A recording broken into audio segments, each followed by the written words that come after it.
नमस्कार। पत्रिका टीवी के खास कार्यक्रम यूथ एंड सोल्जर भविष्य की संभावनाओं में आपका स्वागत है। मैं हूं आपके साथ कृपाशंकर शर्मा। ये खास कार्यक्रम है हमारे देश के नौजवानों के लिए। वे नौजवान जो इंडियन आर्म्ड फोर्सेज यानी कि भारतीय सशस्त्र सेना में जाकर अपना करियर बनाना चाहते हैं। दोस्तों, हर किसी का ख्वाब होता है कि वो देश सेवा के काम आ सके और वे नसीब वाले होते हैं जिन्हें ये मौका मिलता है। पर यह मौका ऐसे ही नहीं मिल जाता। इसके लिए होती है मेहनत, एकाग्रता की जरूरत और साथ ही जरूरी है दृढ़ संकल्पित होना। पर क्या आप भी सेना में जा सकते हैं? क्या आप भी अपने बच्चों को देश सेवा के जज्बे को पूरा करवा सकते हैं? पर आखिरकार कैसे? क्या ये संभव है? और अगर संभव है तो इसके लिए क्या कोई स्कूल होती है, कोई शिक्षण संस्थान होती है? क्या हर कोई उसमें एडमिशन ले सकता है? बहुत से सवाल होंगे आपके जहन में। पर अब आप बिल्कुल भी फिक्र ना करें, क्योंकि आज के इस कार्यक्रम में आप जानेंगे भारत में रक्षा अकादमियों के लिए फीडर संस्थानों के बारे में और साथ ही आपको मिलेगा आपके जहन में उठ रहे हर सवाल का जवाब। तो चलिए अब आपको रूबरू करवाता हूं हमारे खास मेहमान कर्नल भंडारी से। सर, बहुत बहुत स्वागत है आपका।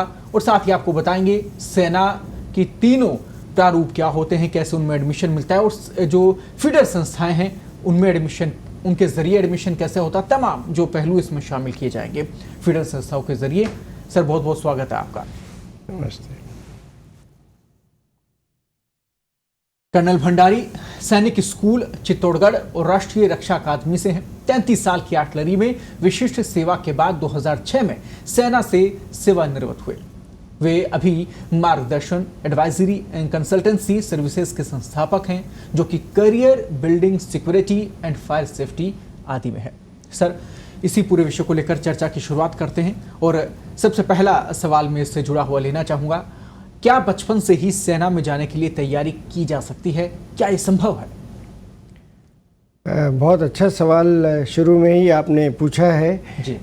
मैं ये बताना चाहूँगा कि जो अभी हम बातचीत करेंगे, यहाँ से शुरू कर रहे हैं हम ऑफिसर बनने के लिए, कमीशन ऑफिसर बनने के लिए जो रास्ते हैं उसके बारे में आने वाले प्रोग्राम्स में भी चर्चा होगी। तो जो आपका सवाल है कि क्या बचपन में भी सेना में जाने की तैयारी की जा सकती है, इसके बारे में मैं कहना चाहूँगा कि बिल्कुल सही है, ज़रूर बन सकते हैं, उसमें तैयारी कर सकते हैं, प्रोवाइडेड बच्चे को वो एजुकेशनल एनवायरनमेंट मिले, वो फिज़िकल एक्टिविटी का अवसर मिले, उसको वो उस तरह की एक्स्ट्रा करिकुलर एक्टिविटीज़ में हिस्सा लेने का अवसर मिले और वो उस तरह का पूरा वातावरण मिले। और वो अगर बोनस है, अगर उसको एनसीसी भी मिलती है तो ये है, बचपन में अगर आपको ये जगह मिल जाए तो सोने में सुहागा है। तो फिर संभावनाएं बढ़ जाती हैं, बच्चे की नींव मजबूत हो जाती होता है ना कि अगर नींव मजबूत है तो फिर मकान जो है वो मजबूत बनेगा, उसकी उम्र बढ़ जाती है। तो उसी प्रकार से बच्चे की नींव मजबूत तब होगी जब बचपन से ही आप उसे संवारने लगेंगे और देश सेवा का जज्बा अगर जहन में है और देश सेवा के लिए अगर आप अप्लाई करना चाहते हैं तो इससे अच्छा तरीका कोई नहीं हो सकता। इसको लेकर सर और भी बहुत सारी बातें हैं, इस पूरी चर्चा में उन्हें शामिल करेंगे और साथ ही आपको बताएंगे वो तमाम जरिए जिसके ज़रिए आप भी देश सेवा के लिए अपने उस जज्बे को इस्तेमाल कर सकते हैं। सर, अगला सवाल मैं लेना चाहूँगा, क्या सेना में करियर बनाने के लिए कुछ समर्पित संस्थाएं हैं जिनके ज़रिए आगे बढ़ सकते हैं?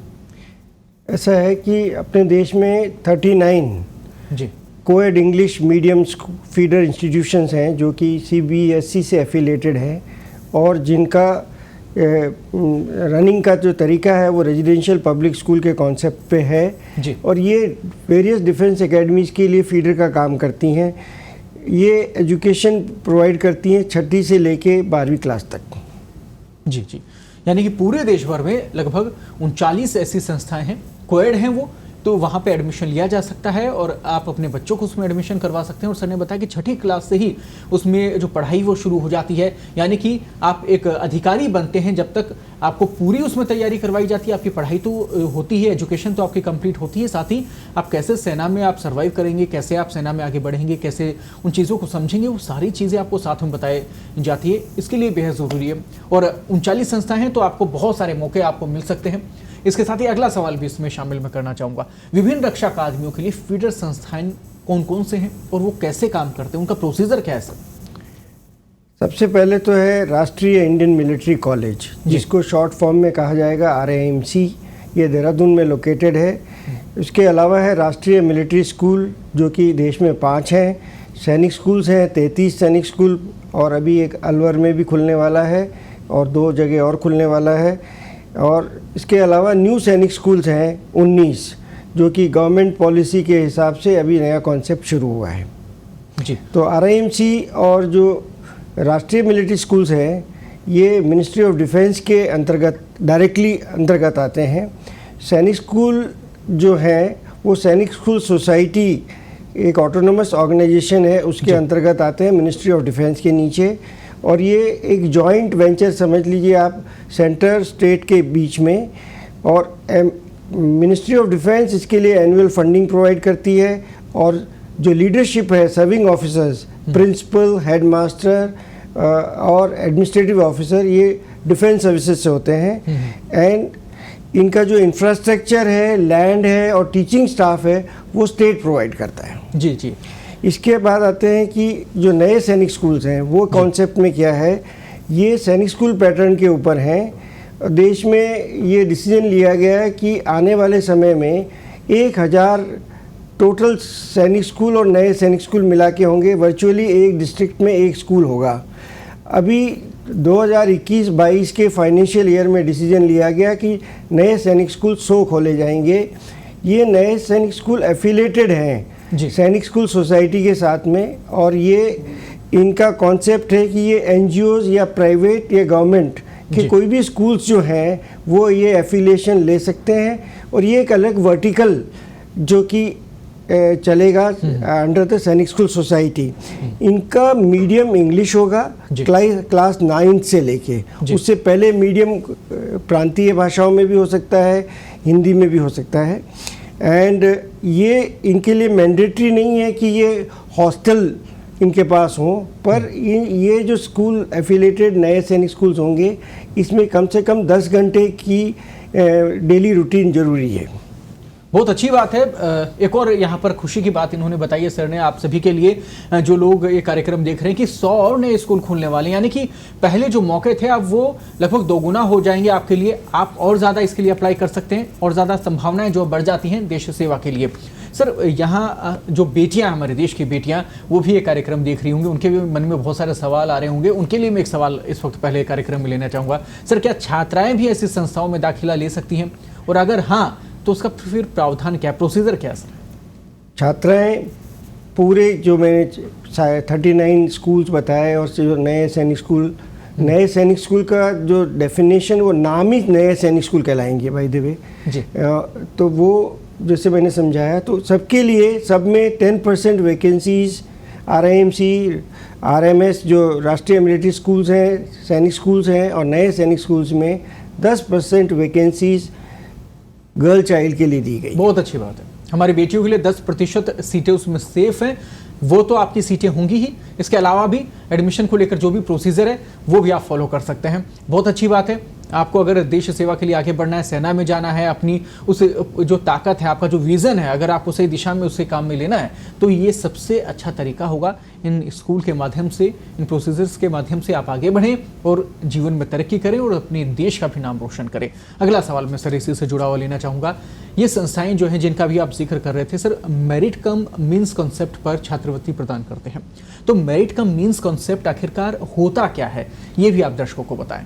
मेरिट कम मीन्स कॉन्सेप्ट जो है, ये योग्यता जी और पेरेंटल इनकम के ऊपर निर्धारित है जी। बेसिकली ये कॉन्सेप्ट है कि स्कॉलरशिप जो है योग्यता और पेरेंट की इनकम के ऊपर बेस होगी जी। अभी मैं एग्जांपल ले लेता हूँ कि लेट अस से राजस्थान के सैनिक स्कूल चित्तौड़गढ़ है या झुंझुनू में है, तो आज की डेट में एनुअल फीस है 1.3 लाख जी 6ठी क्लास के लिए। तो ये जो बच्चे हैं, अगर फुल उसको स्कॉलरशिप मिलती है तो 37.5 थाउजेंड मिलेगी। और उसके अगर पेरेंट्स की इनकम है 3 लाख, तो एक एग्जांपल दिया मैंने। अगर इनकम फादर की 7.5 से 10 लाख है तो उसको 1/4 स्कॉलरशिप भी मिलेगी 15,000 रुपये की। तो ये कॉन्सेप्ट है स्कॉलरशिप का। यानी कि स्कॉलरशिप मिल सकती है, आगे बढ़ने के लिए एक और जरिया आपका हो जाता है, कहीं ना कहीं एक आर्थिक सहायता आपको मिल जाती है ताकि आपका जो जज्बा है वो कम ना हो सके। सर एक और सवाल इसी से जुड़ा हुआ मैं लेना चाहूँगा, RIMC जिसका जिक्र आपने पहले भी किया, देहरादून देश का RIMC देहरादून देश का सबसे पुराना फीडर संस्थान माना जाता है। हमारे दर्शकों को RIMC में प्रवेश के बारे में भी आप बताएं सर, ये उनके लिए बहुत उपयोगी साबित होगा। RIMC देहरादून में लोकेटेड है और इसमें साल में 2 बार एंट्री होती है जी। एक स्टेट को जनरली आप समझिए एक वैकेंसी, या जो बड़ा स्टेट है तो उसको 2 वैकेंसी मिल सकती हैं। टोटल 25 कैडेट्स एक टर्म 6 महीने के अंदर लिए जाते हैं क्लास 8th में। इनकी उम्र होती है 11.5 से लेकर 13 साल के बीच में जी। और इनके लिए भी ऑल इंडिया एंट्रेंस एग्जामिनेशन होता है जिसमें इंग्लिश, मैथ्स, GK और फिर इंटरव्यू होता है और मेडिकल एग्जामिनेशन होता है। ये पूरा प्रोसीजर आपको अपनाना होगा, इसके ज़रिए आप कहीं ना कहीं आगे बढ़ेंगे इस पूरे स्टेप्स को फॉलो करके।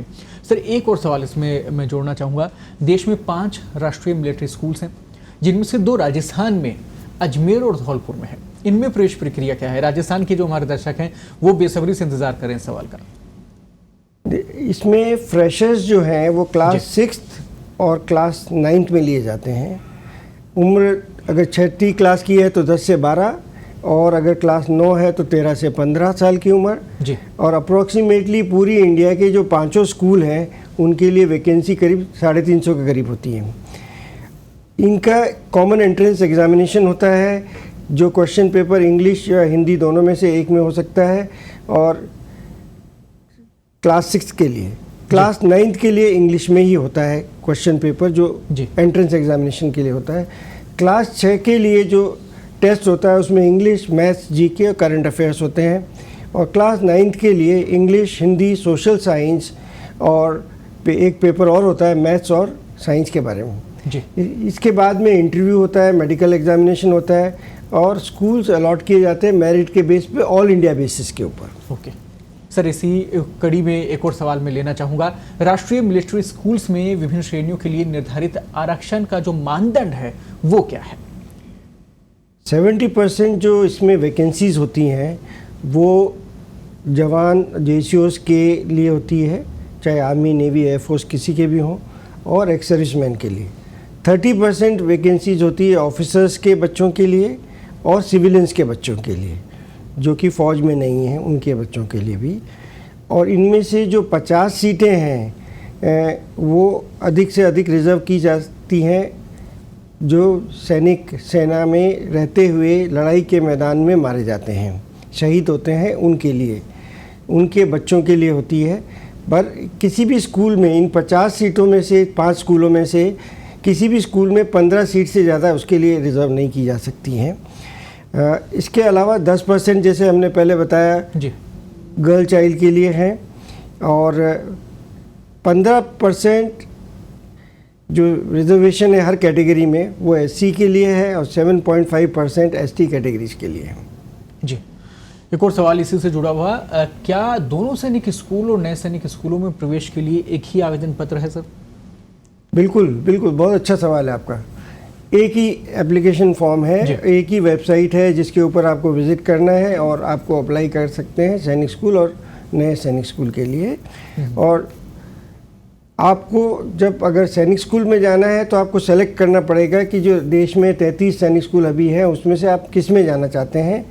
और नए सैनिक स्कूल के बारे में आपको 40% रूट जो है वो कैंडिडेट के लिए उसमें भी उसको ऑप्ट करना पड़ता है कि वो कौन से स्कूल में जाना चाहता है।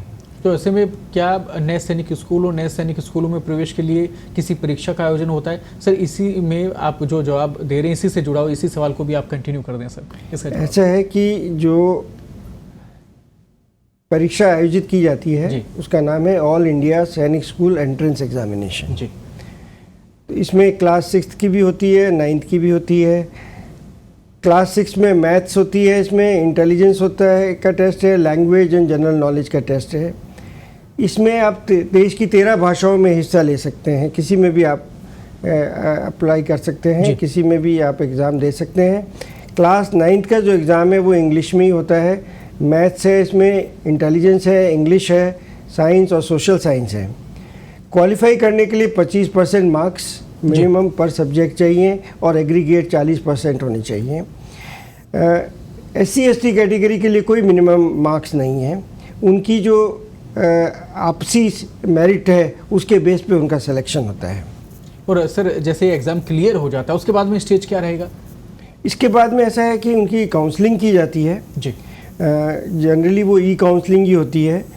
मेडिकल फिटनेस सर्टिफिकेट, कुछ केस में कॉम्पिटेंट मेडिकल अथॉरिटी, मान लीजिए जयपुर का कोई बच्चा है तो जयपुर में ही जो गवर्नमेंट के डॉक्टर्स हैं उससे मेडिकल एग्जामिनेशन करा के और उसके बाद में वेरिफिकेशन ऑफ डॉक्यूमेंट्स होता है।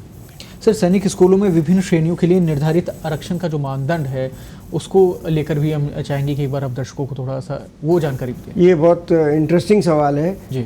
मिलिट्री स्कूल्स या जो राष्ट्रीय मिलिट्री स्कूल्स हैं या RIMC हैं उससे सैनिक स्कूल हट के है कि इसमें जो उस प्रांत के हैं, मान लीजिए आज चित्तौड़गढ़ या झुंझुनू का सैनिक स्कूल है तो उस प्रांत में जो सैनिक स्कूल है उसकी 67% रिजर्वेशन उनके लिए है, 67 वैकेंसी परसेंट, और दूसरे स्टेट का है 33%। ये जान के रखा गया है ताकि देश का नेशनल इंटीग्रेशन हो सके, बच्चे एक दूसरे को पूरे देश के एरिया से एक साथ पढ़ के कल्चर डेवलप हो सके। अब इनमें से जो 49.50% सीट्स हैं वो डिवाइडेड है, SC के लिए 15% है, ST के लिए 7.5% है, OBC NACL को सेंट्रल गवर्नमेंट की लिस्ट के हिसाब से 27% है। बैलेंस जो 50% सीट्स हैं उसमें से 25% सीट्स जो हैं वो डिफेंस के बच्चों के, डिफेंस एम्प्लॉयज़ के बच्चों के लिए या एक्स सर्विसमैन के बच्चों के लिए है। दूसरे स्टेट को अगर आपकी जो वैकेंसी है आपने मान लीजिए ऑप्ट किया चित्तौड़गढ़ के लिए, चित्तौड़गढ़ आपको नहीं मिलता है बट आप मेरिट में ऊपर हैं तो आपको दूसरा सैनिक स्कूल जिसके लिए आपने ऑप्ट किया है नंबर 2 पे वो आपको मिल सकता है। मैक्सिमम 25% वैकेंसीज किसी स्टेट में बाहर से भरी जाएंगी। लेकिन अगर बात करें किसी राज्य की, अगर एक राज्य के स्कूल में दाखिला नहीं मिलता है तो ऐसे में दूसरे राज्य के स्कूल में दाखिला मिल सकता है क्या? ऐसा है कि अलॉटमेंट स्कूल का जो मैंने जैसे बता रहा था ये प्रेरोगेटिव है सैनिक स्कूल सोसाइटी का जी, जो मिनिस्ट्री ऑफ डिफेंस के अंतर्गत आती है, जो मेरिट लिस्ट बन जाती है उसके बेस पे जो आपने ऑप्शंस किए हैं, चॉइस दी है और जो नॉर्म्स हैं, जो नॉर्म्स मैंने एक्सप्लेन किए परसेंटेज वाइज, उसको ध्यान में रखते हुए आपको वैकेंसी अलॉट होगी। और वहीं बात करें सर वर्ष में ऑल इंडिया सैनिक स्कूल एंट्रेंस एग्ज़ाम की तो कितनी बार होते हैं ये एग्ज़ाम और एक बच्चा कितनी बार अटेम्प्ट कर सकता है, इस परीक्षा के लिए आवेदन कर सकता है? सैनिक स्कूल का जो एंट्रेंस एग्जामिनेशंस है वो साल में एक बार ही होता है जी। और बच्चा की लिमिटेशंस नहीं है कि कितनी बार अप्लाई कर सकता है, प्रोवाइडेड वो एज के अंदर है तो वो अप्लाई कर सकता है। ऐसी कोई बाकी कोई लिमिटेशन नहीं है कि आप इतनी बार कर सकते हैं जी। देश में 19 नए सैनिक स्कूल हैं तो इनमें प्रवेश प्रक्रिया क्या है सर? ये जो 19 नए सैनिक स्कूल खुले हैं, एफिलिएटेड सैनिक स्कूल्स हैं, ये इन 6ठी क्लास में लेते हैं नए कैंडिडेट्स को और ये इनका जो एंट्री है वो भी ऑल इंडिया एंट्रेंस एग्जामिनेशन सैनिक स्कूल का उसके आधार पर किया जाता है जी। और ये एक अलग वर्टिकल, जैसे मैंने पहले बताया, अलग वर्टिकल सोसाइटी के नीचे है। क्राइटेरिया इसमें है 2 तरीके हैं। 6ठी क्लास में इसकी एंट्री होगी, अभी के लिए 6ठी से 6th क्लास में एंट्रेंस रखा गया है जी। 2 रूट्स हैं इसके, एक 40% रूट कहलाता है और एक 60% रूट कहलाता है। तो बाकी तरीका वैसे ही है जैसे सैनिक स्कूल्स में है और ये आने वाले समय में ये ग्रेडेड मैनर में हो जाएगा। मतलब अभी जैसे 6th क्लास में ही ले रहे हैं तो हो सकता है अगले साल से 6th और 7th में लें, फिर 8th में लें, फिर 9th में लें, ऐसे ग्रेडेड रिस्पॉन्सेज। जैसे सैनिक स्कूल सब जब पहली बार शुरू हुए थे, जब मैं खुद सैनिक स्कूल चित्तौड़गढ़ का हूँ, मैंने 1961 में ज्वाइन किया, मैं 5वीं क्लास में था तो हमारी हाईएस्ट क्लास उस टाइम पे 8th क्लास थी। तो फिर नेक्स्ट ईयर 9th हो गई, फिर 10th हो गई, फिर 11th हो गई, फिर इस तरह से ग्रेडेड मैनर से डेवलप होगा जी। सर आपने अभी जिक्र किया नए सैनिक स्कूल में प्रवेश के लिए 40% और 60% मार्गों का उल्लेख किया गया। हमारे दर्शकों को आप ये भी बताएं सर कि प्रवेश के लिए चैनल क्या होता है, इसका क्या प्रोसेसर है? देखिए 40% रूट का मतलब तो ये होता है कि 40% जो सीटें हैं वो नए सैनिक स्कूल के में ऑल इंडिया मेरिट लिस्ट से भरी जाएंगी। जो 19 स्कूल है उनमें ऑल इंडिया जो एंट्रेंस एग्जामिनेशन की जो मेरिट बनी है उसके बेस के ऊपर 40% सीटें भरी जाएगी। इसमें आप कहाँ के रहने वाले हो उसका कोई फ़र्क नहीं पड़ने वाला है जी। आपका टोटल मेरिट के बेस पे है। आप ऑप्ट करिए कि मुझे कौन सा नए सैनिक स्कूल में जाना है, आपको वो अगर मिला टाइम ऑफ काउंसलिंग के टाइम पे तो मिल जाएगा, नहीं तो दूसरा मिलेगा। अच्छा, 60% का जो रूट है वो ये है कि 60% वैकेंसीज किसी भी नए सैनिक स्कूल में उस स्कूल के ही छात्र जो ऑलरेडी पढ़ रहे हैं उस स्कूल में, बट वो सैनिक स्कूल की विद्यार्थी से नहीं पढ़ रहे हैं, तो वो वर्टिकल अलग चलेगा। तो मतलब एक ही स्कूल के अंदर 2 वर्टिकल्स होंगे, एक नॉर्मल साधारण तरीके की पढ़ाई, एक जो सैनिक स्कूल की पद्धति पे जो पढ़ाई है। तो 60% वैकेंसीज उनको मिलेगी जिन्होंने उस स्कूल में रहते हुए अप्लाई किया है और एंट्रेंस एग्जामिनेशन के थ्रू गए हैं। तो ये 60% का प्रोसीजर है। इसमें भी डोमिसाइल वगैरह का कहाँ के रहने वाले हैं उस पर कुछ निर्भर नहीं करता है, मेरिट पे ही निर्भर करेगा। और ये माना जाएगा कि आपने किस पे कौन से स्कूल के लिए ऑप्ट किया उसके हिसाब से आपको मिलेगा, इसमें शामिल किया जाएगा। सर, एक और सवाल इसी से जुड़ा हुआ हम लेना चाहेंगे। ऐसी संस्थाओं में प्रशिक्षण आर्मी अधिकारियों द्वारा दिया जाता है या फिर सीबीएसई बोर्ड के अध्यापक ही कक्षा लेते हैं? सर, वहाँ पे टीचिंग जो व्यवस्था है, जो शिक्षण व्यवस्था है, उसको लेकर ये बहुत ही महत्वपूर्ण सवाल है सर। देखिए, अपन इसको सभी तरह की संस्थाओं के लिए ले लेते हैं। RIMC, राष्ट्रीय मिलिट्री स्कूल, सैनिक स्कूल्स और नए सैनिक स्कूल्स, थोड़ा डिफरेंस सभी में है जी। RIMC, राष्ट्रीय मिलिट्री स्कूल्स और सैनिक स्कूल में जो टॉप मैनेजमेंट है, जैसे मैंने पहले बताया, प्रिंसिपल, हेडमास्टर या वाइस प्रिंसिपल कह लो, और एडमिनिस्ट्रेटिव ऑफिसर्स, ये आर्म्ड फोर्सेस से होते हैं जी। RIMC में ऑलवेज आर्मी के होते हैं, बाकी जगह आर्मी, नेवी, एयरफोर्स, तीनों में से किसी के भी हो सकते हैं। तो टॉप मैनेजमेंट इन 3 कैटेगरी में फौजी अफसरों का ही है। नए सैनिक स्कूल में रिटायर्ड किसी अधिकारी को रखा जाएगा, बाकी management, top management is with the civilians only. अब आते हैं टीचिंग फैकल्टी। जैसे मैंने बताया कि सैनिक स्कूल्स में फैकल्टी प्रोवाइड करने की जिम्मेवारी स्टेट्स की है, तो ये जो सब के सब सिविलियन टीचर्स हैं, ये बाई एडवर्टाइजमेंट नोटिफिकेशन से रिक्रूटमेंट होता है और ये सिविलियन ही होते हैं जी। पर कुछ ऐसी कैटेगरीज हैं जैसे पीटी के इंस्ट्रक्टर हैं जी, हॉर्स राइडिंग का इंस्ट्रक्टर हैं, ये रिटायर्ड फौजी को ज़्यादातर ये स्कूल्स एम्प्लॉय करते हैं और वो ये ट्रेनिंग वो देते हैं। अब आते हैं एनसीसी किसी स्कूल में अगर है तो ANOs होते हैं, जो एनसीसी के टीचर्स ही जो एनसीसी के अफसर बन जाते हैं वो होते हैं। इसके अलावा JCO या हवलदार, NCO रैंक के नेवी, आर्मी, एयरफोर्स, किस तरह की एनसीसी उस स्कूल में है वो भी होंगे, वो ड्रिल का पार्ट और जो दूसरी मिलिट्री ट्रेनिंग है वो देते हैं। उनके ज़रिए कहीं ना कहीं ये चीज़ें हो जाती हैं, यानी कड़ी से कड़ी मिलकर काम हो रहा है और आगे बढ़ रहे हैं। और आपके लिए जो सेवाएं हैं वो केंद्र सरकार की तरफ से, गवर्नमेंट की तरफ से जो हैं वो पूरी तरीके से रखी गई हैं, ताकि आपके सेना में जाने को लेकर जो भविष्य आप बनाना चाह रहे हैं उसमें कहीं कोई तकलीफ ना है, कोई परेशानी ना है। तो इसी कड़ी से कड़ी जोड़कर आगे बढ़ने की कोशिश लगातार की जा रही है और इसमें आप भविष्य बना सकते हैं। एक और सवाल मैं इसमें जुड़ा हुआ मैं लेना चाहूँगा सर, इन संस्थाओं में पढ़ने के बाद बच्चों का भविष्य क्या है? वह सेना में किस पद के लिए जा सकते हैं? देखिए, सैनिक स्कूल या RIMC, राष्ट्रीय मिलिट्री स्कूल, नए सैनिक स्कूल्स का तो अभी शुरुआत ही है।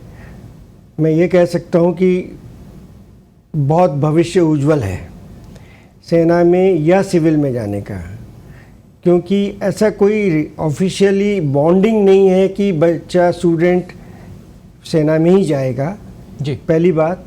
दूसरी बात यह है कि अगर सैनिक स्कूल में या इन तीनों स्कूल्स में या चौथे नए सैनिक स्कूल में भी आने वाले समय में NDA का एग्ज़ाम देना कंपलसरी होगा, बट पास होना कंपलसरी नहीं है।